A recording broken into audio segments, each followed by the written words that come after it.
एक समय की बात है। किसी गांव में सूरज नाम का एक आदमी अपनी पत्नी और बच्चों के साथ रहता था। सूरज की एक बहन जिसका नाम माला था, उसकी शादी हो चुकी थी। एक दिन सूरज माला से मिलने के लिए उसके ससुराल जा रहा था। रास्ते में एक सांप ने सूरज का रास्ता रोक दिया। अरे सांप, इसने तो मेरा रास्ता रोक लिया। अब मैं आगे कैसे जाऊं? तू बचकर नहीं जा सकता, क्योंकि मैं तुझे डस लूंगा। हे नाग देवता, मैंने ऐसा कौन सा अपराध किया है जो आप मुझे डसोगे? मैं अपने माता पिता का एक ही पुत्र हूँ, बहन का एक ही भाई हूँ। मेरी पत्नी और मेरे बच्चे घर में मेरे बिना नहीं जी पाएंगे। आप मुझे क्यों डसना चाहते हो? तुम्हारे नवग्रह की दशा लगी है, इसलिए मैं तुम्हें डस लूंगा।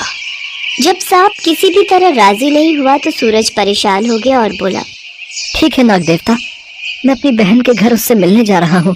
जब मैं वापस आऊंगा तब तुम मुझे डस लेना। क्या पता तुम वापस आते समय इस रास्ते से आओ या ना आओ, मैं तो तुम्हें अभी डसूंगा। ठीक है, तुम ऐसा करो, मेरे इस थैले में बैठ जाओ।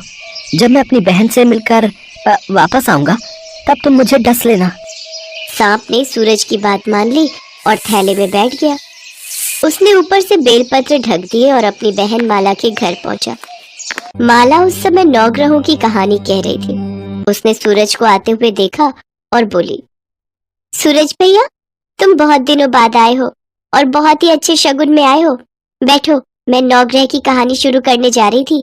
पहले वो कह लूं, तुम भी मेरी कहानी सुनो, फिर पूजन के बाद मैं तुम्हारे लिए कुछ खाने को बना दूंगी। हाँ हाँ बहन, कोई बात नहीं, पहले तुम कहानी सुनाओ, मैं ध्यान से सुनता हूँ। माला कहानी कहने लगी। सूरज भी ध्यान से कहानी को सुनने लगा। जीव की, जानवर की, हाथी की, घोड़े की, कुत्ते की, बिल्ली की, भाई की, बहन की, घर के धनी की, बेटी जवाई की, देवरानी जेठानी की, सास ससुर की, संग की सहेली की, सबके ग्रह शांत हो जाए। ग्रह चले 8 पग, आदमी चले 4 पग, सांप बिच्छू भंवरे सब आग में जल जाए। इस तरह कहानी सुनाकर माला जब खड़ी हुई तब उसकी नजर सूरज के बगल में रखे थैले पर गई। वो सूरज से बोली, सूरज भैया, इस थैले में क्या लाए हो? सूरज कुछ बोल पाता उससे पहले ही माला उस थैले को उठाकर रसोई में ले गई। उसने थैला खोलकर देखा तो बेलपत्र, केले और संतरे बन गए और सांप एक चमचमाता हुआ हार बन गया। माला ने बाहर आकर खुशी से सूरज को वो हार दिखाया। सूरज भैया, तुम मेरे लिए इतना सुंदर हार लाए हो। देखो, मैंने इसे पहन भी लिया और फल तो मैंने बच्चों को खाने के लिए दे दिए। मैंने उनसे कहा कि तुम्हारे मामा लाए हैं।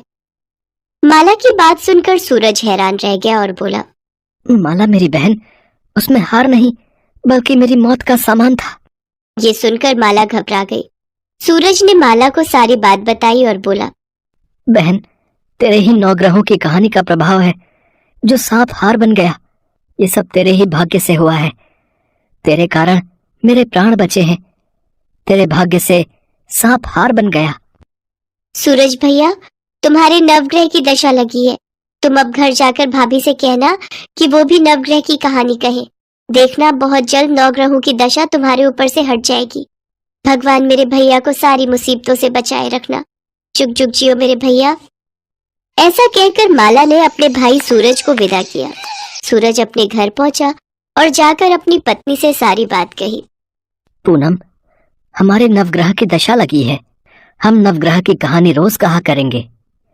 मैं कहूंगा और तुम सुनना, तुम कहोगी और मैं सुनूंगा। जाओ, एक लोटा जल भर कर लाओ, साथ में चावल और चीनी के दाने भी ले आओ। ठीक है जी, अभी लाई। सूरज की पत्नी सारी सामग्री ले आई। दोनों ने कहानी कही। जीव की, जानवर की, हाथी की, घोड़े की, कुत्ते की, बिल्ली की, देवरानी जेठानी की, सास ससुर की, घर के धनी की, बेटी जवाई की, भाई बहन की, सबके 9 ग्रह शांत हो जाइयो। ग्रह चले 8 पग, आदमी चले 4 पग, सांप बिच्छू भंवरे सब आग में जल जाए। इस तरह सूरज और उसकी पत्नी रोजाना एक दूसरे से कहानी कहते थे। धीरे धीरे सूरज की 9 ग्रहों की दशा ठीक हो गई। इसी तरह यदि कोई सच्चे मन से नवग्रह की कथा को पढ़ता है और सुनता है उसके ऊपर सदैव नवग्रह की कृपा बनी रहती है और कोई भी दुष्प्रभाव नहीं होता। प्राचीन काल में एक सेठ जी थे जिनके 7 पुत्र थे। 7 की शादी हो चुकी थी। सबसे छोटे पुत्र की पत्नी सुमन बहुत ही दयालु स्वभाव की थी, परंतु उसे हमेशा इसी बात का दुख था कि उसका कोई भाई नहीं था। एक दिन सेठ जी की सबसे बड़ी बहू ने अपनी देवरानियों से कहा, घर लीपने के लिए पीली मिट्टी लानी है, तुम सब मेरे साथ चलो। सभी बहुएं टोकरी और खुरपी लेकर मिट्टी खोदने चल पड़ती हैं। सभी बहुएं मिट्टी खोद रही थी, तभी वहाँ एक सांप निकला, जिसे देख बड़ी बहू डर गई और उस सांप को खुरपी से मारने की कोशिश करने लगी। ये देखकर छोटी बहू ने उस सांप को मारने से रोक लिया। भाभी, इसे छोड़ दो, इसे मत मारो, ये हमें कुछ नहीं कहेगा। ठीक है, नहीं मार रही, पर एक जीव के लिए तुम्हारे मन में इतनी दया, जैसे तुम्हारा कोई सगा संबंधी हो। छोटी बहू की बात सुनकर बड़ी बहू ने उसे नहीं मारा और वो नाग एक ओर जाकर बैठ गया। तब छोटी बहू ने उस नाग से कहा, हम अभी लौट कर आती हैं, तुम यहाँ से कहीं मत जाना। ये कहकर छोटी बहू सबके साथ मिट्टी लेकर घर चली गई और वहाँ कामकाज में फंसकर नाग से किया वादा भूल गई। जब छोटी बहू को दूसरे दिन वो बात याद आई तो वो हाथ में दूध का कटोरा लेकर तुरंत नाग के पास पहुँची। उसने देखा वो नाग उसी स्थान पर बैठा है। वो उस नाग से बोली, नाग भैया नमस्कार।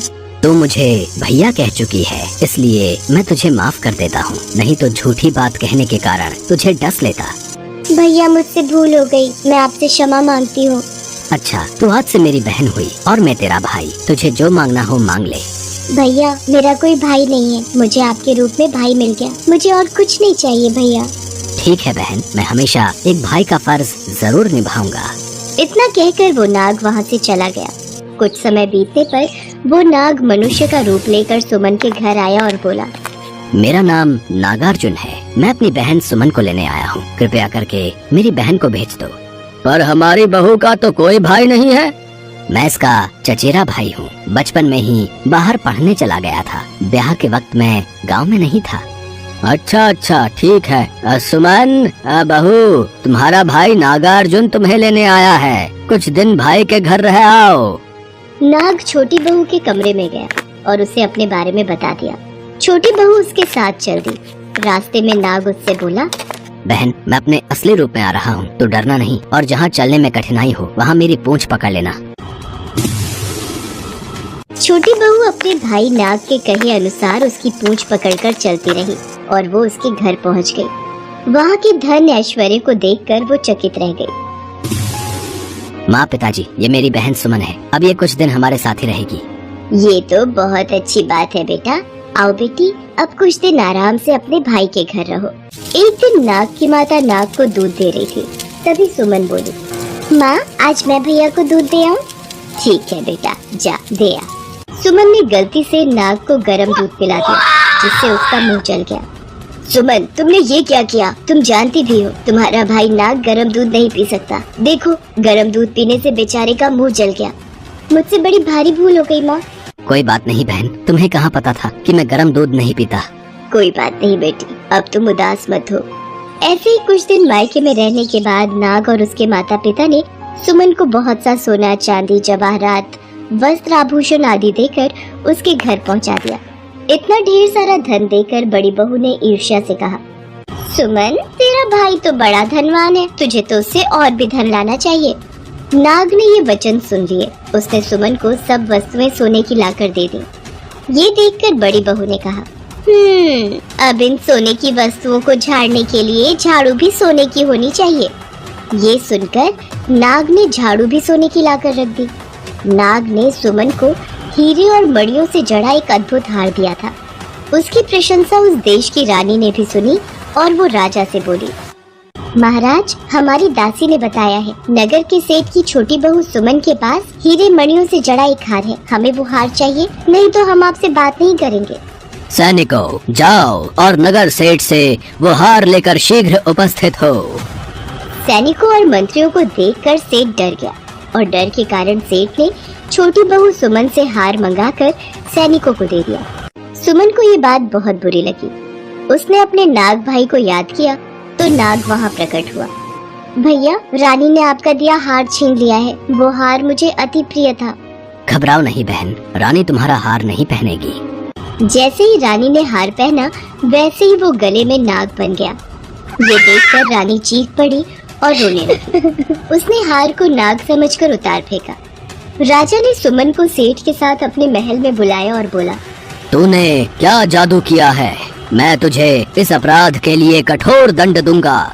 राजन, मुझे क्षमा कीजिए। ये हार ही ऐसा है कि मेरे गले में हीरो और मणियों का रहता है और दूसरे के गले में सर्प बन जाता है। यदि तुम सच बोल रही हो तो इस हार को अभी पहन कर दिखाओ। सुमन ने जैसे ही हार पहना वैसे ही वो हीरो मणियों का हो गया। ये देखकर राजा को विश्वास हो गया और उसने प्रसन्न होकर सुमन को ढेर सारी मुद्राएं पुरस्कार में दी। छोटी बहू घर लौट आई। उसके धन को देखकर बड़ी बहू ने ईर्ष्या के कारण उसके पति से कहा, देवर जी, बुरा न मानो तो एक बात कहूँ। हाँ भाभी, बोलो क्या बात है?